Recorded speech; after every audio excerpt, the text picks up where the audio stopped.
Alam nyo ba mga katribo, 1,000 people ang nagtatanong o nagsasabi na kaming mga IPO at Tedoray ay pwede ba daw mag-asawa ng kahit sino? Yes mga katribo, tama ang narinig mo. Basta't magkasundo ang isa't isa at walang sapilitan. Magkasundo ang side to side mga magulang ay pwede po, mapamuslim ka man, mapakristyano, kahit anong tribo mo ay pwede po sa aming mga IP o Tedoray, basta't idaan sa tamang proseso. Sa uyot naman o kasal sa Tagalog ay ito ang dapat mong sundin. Una, respetuhin mo kung anong tribo mo. Kung ikaw ay isang Tedoray, sundin mo ang mga tradisyon na inumpisahan ng iyong mga ninuno. Dahil ang tradisyon ay dyan tayo nirerespeto ng mga tao. Dyan tayo nakilala at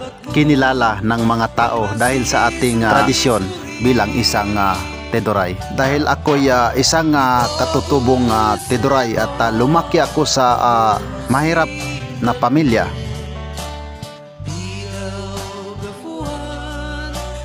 Pero kahit kailan hindi ko tinatalikuran at kinalimutan na ako ay isang Tedoray, at yun ay ipinagmamalaki ko, di ko ikinahihiya. Ako ay isang IPO katutubong Tedoray.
Robo sa ulana,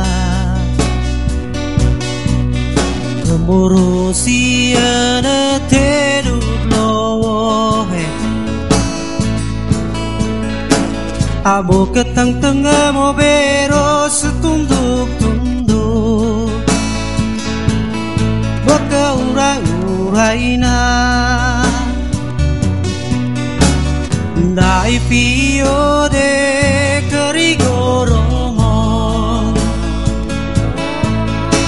penari peneri de pinakalukas ingat karongono, baguya-guya penari se kagay